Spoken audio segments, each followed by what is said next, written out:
Hey guys, welcome back to Maelstrom Gaming Studios. I'm Craig, and today we are going to be looking at the Show Me Showdown results for the Tyranids. This is what I think of as the first big tournament since the Tyranid nerfs. So we're going to take a look at the 3 best performing lists that the Tyranid players brought.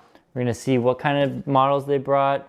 Unfortunately, I don't know exactly how they played the list, but we're going to do our best to infer it and just kind of see how Tyranids are faring post-nerf in the tournament scene. So if that all sounds good to you, please like and subscribe to stay update on all of our content here at Maelstrom Gaming Studios.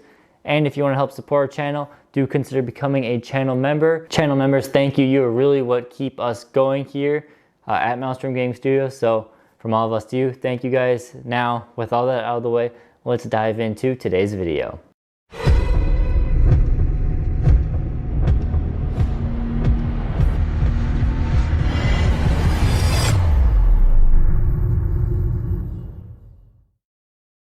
So like I said, we're going to look at the Show Me Showdown results. This is a big tournament that was in Kansas City this other weekend. July, was it 8th, 9th? Big event. I wish could have gone to it. Unfortunately, other prior commitments did not allow me to go to it. It's all right, we'll try next time. So this event was 110 players. It was 6 rounds. So 2 or 3 rounds each day for 2 days. And there were 13 Tyranid players there. We're not going to look at every single one of the lists because that would take way too long. But we are going to look at the top 3 lists. The top place list went 5-1 and finished 11th. The other next 2 went 4-2 and finished 16th and 18th. So we're just going to dive into those lists in reverse order to see the top list last. So first off, 18th place. I don't know the names of who ran these. Sorry guys, I just know they were Tyranids. Tyranid lists ran. So if that was you, congrats on your performance. Thank you for supporting all of us as a collective hive mind. So 4-2, High Fleet was Leviathan. This was a dual detachment list. So he had in his HQs a Neurothrope, a Foot Tyrant, pretty standard, heavy venom cannon, adrenal glands, lash with bone sword. He had a Flyrant with Lash with Bone Sword and Adaptive Biology. And something new we're seeing in the tournament scene, we see an adrenal gland, a Tervagon with adrenal glands, the monstrous scything talons, and then the Maw Claws of Thyrax relic on them, which is a really good relic for the Tervagon because they are deceptively powerful in combat. We'll talk more on them a little bit later too. So those are the HQs. Dual detachment, so we have 2 tyrants. Obviously, I'm sure he made the Foot Tyrant his warlord, and the Flying Hive Tyrant was not a warlord for survivability purposes. His troops, he had gargoyles. Like I said, I think gargoyles are good in every list. 30 termagants to protect that Tervagon, and 2 groups of 3 warriors with Death Spitters and Scything Talons. Tyrant Guard, unit 3 of those to protect Hive Tyrants. Venom Thropes, unit of 3, and unit of 3 Zoanthropes. He also had 1 Biovore, I'm sure it was just points left over, and then a Harpy with 2 heavy venom cannons, Dermic Symbiosis for a 4 Pinbone save, and then a Tyrannocyte with Synaptic Enhancement. The biggest question I have for this list is, what was he putting in that Tyrannocyte? And why was he putting it in the Tyrannocyte? I don't see anything that jumps out at me as this would go in. So maybe he's just dropping it as a pod on an objective as is. That's the biggest question I have from this list. But obviously, dual Hive Tyrants are still rocking. And that Tervagon's doing well too. Really leaning on the HQs in this army for its damage. So the next list we'll look at, 16th place. Again, I don't know who ran the list. Sorry, but if it's you, congratulations. Results on this one were 4-2 as well. He is also playing, I'm assuming he, could be she, we're playing Leviathan. His list consists of a Neurothrope with direct guidance, a Foot Tyrant with adrenal glands, heavy venom cannon, lash with bone sword, standard, and a Broodlord. So first time we're really seeing a Broodlord in a somewhat top list here. His troop choices consist of 2 units of 10 gargoyles, 2 units of 9 warriors with bone swords, Death Spitters and 3 Venom Cannons, 2 units of those, and then another unit of 5 warriors with Death Spitters and Scything Talons and a Venom Cannon in there as well. He had 3 Tyrant Guard, he had a Lictor, he had 3 Zoanthropes, and the Parasite of Mortrex with Alien Cunning. I really do like the Parasite with Alien Cunning, very fun. 2 Biovores, and then another Tyrannocyte with Synaptic Enhancement. Again, I want to know what he's putting in that Tyrannocyte. My gut says it is the Tyranid Warriors, but I don't know for sure. Again, after playing this, maybe again just putting that warrior block right in your opponent's face, forcing your opponent to deal with it, giving them an invuln save potentially, and yeah, and then reduce damage. So maybe that is how he did it, is he had that first unit of warriors drop down and they're just, you gotta deal with it, because a unit of warriors like that is no easy thing to deal with on your front lines. And finally we have the list that came in 11th place, results of 5 and 1. It is yet again Leviathan. Seeing a pattern here. So he or she just brought a single detachment. This had a Neurothrope, no upgrades, a Tervagon with Adrenal Glands, the Maw Claw, the Scything Talons, and then also gave it the Heightened Senses Warlord trait, so it could reroll all of its hit rolls in melee and in shooting.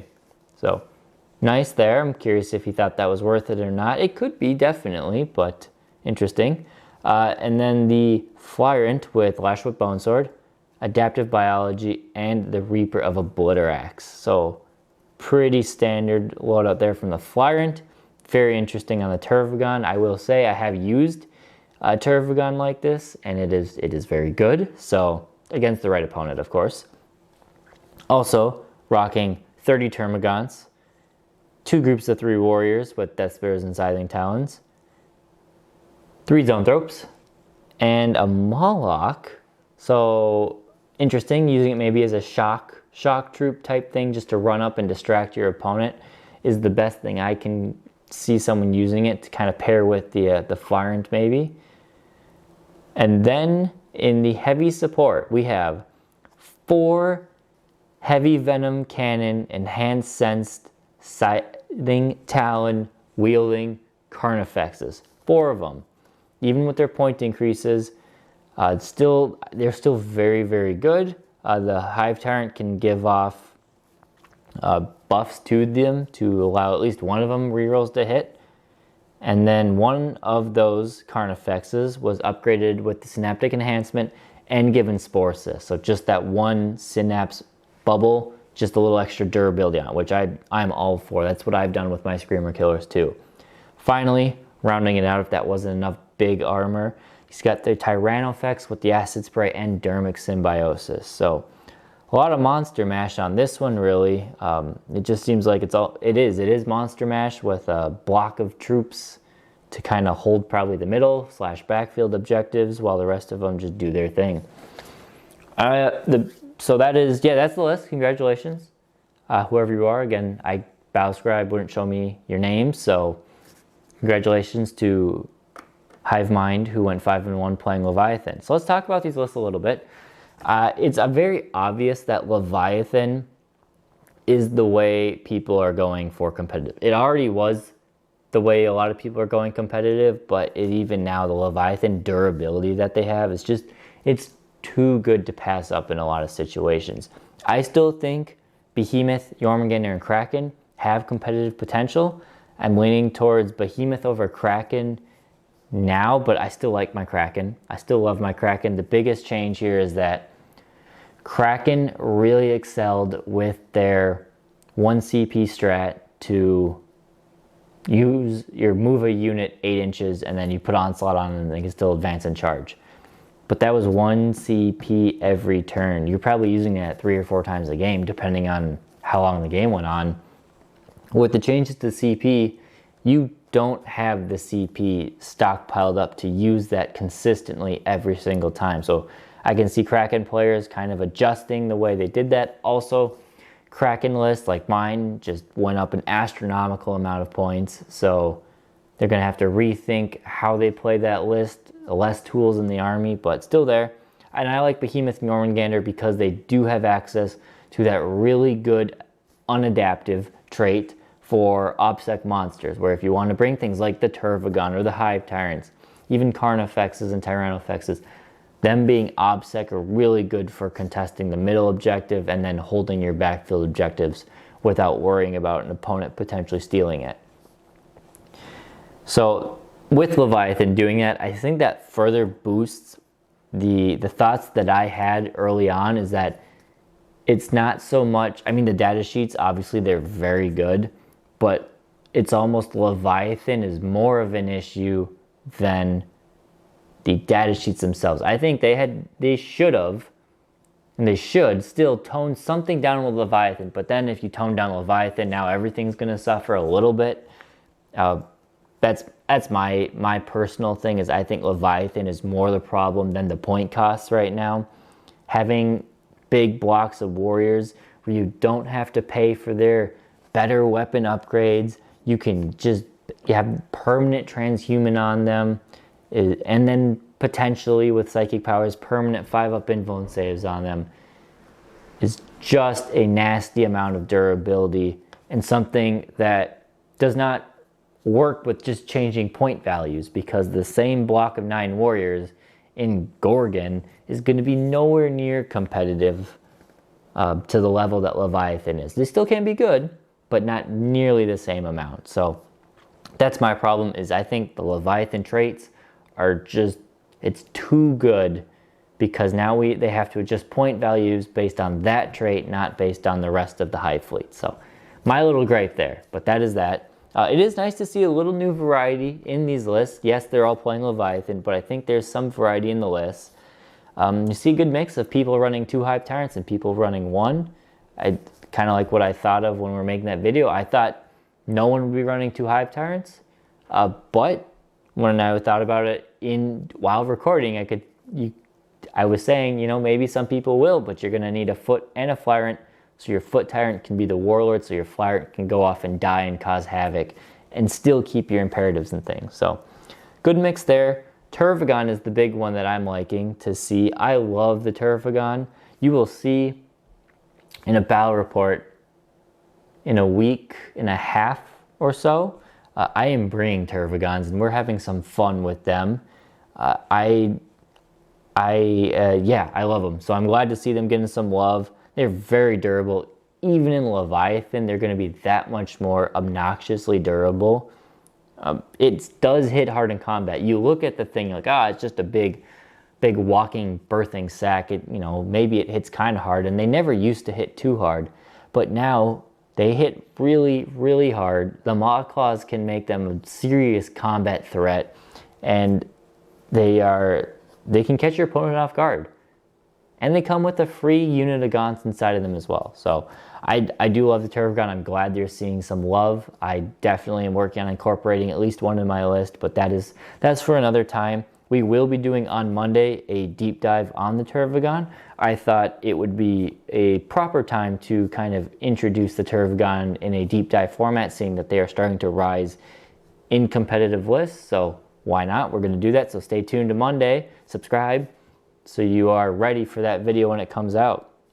The other thing that catches me as an interesting prospect is that the Tyrannocytes with Synaptic Enhancement are still popping up. They got a point change. I'm assuming people are putting a block of warriors inside of them just to get them out the front line. But I do want to know, if you run Synaptically Enhanced Tyrannocytes, how are you playing them? Are you dropping them in on their own? Are you putting just little tiny troops in there? Are you putting blocks of warriors? Are you slapping a monster in there? I want to know, because I do see the potential in all of those things, but I'm curious to what other people are doing with those. So that is about that. And that's we're gonna kind of wrap it up there. I don't want to drag on this video too long. Let me know how you guys are faring with the new point adjustments. Have you gone to any smaller tournaments or any big tournaments using the Tyranids? I have not yet. I really want to get to one and try out some of my lists that I have in mind. You've seen some iterations of them on the channel so far, but I want to keep adapting that and preparing for some big tournaments this fall, where hopefully we can take Tyranids to the top once again. So that is everything I got. Thank you guys for watching. Have a great weekend, and we'll catch you next time here at Maelstrom Gaming Studios.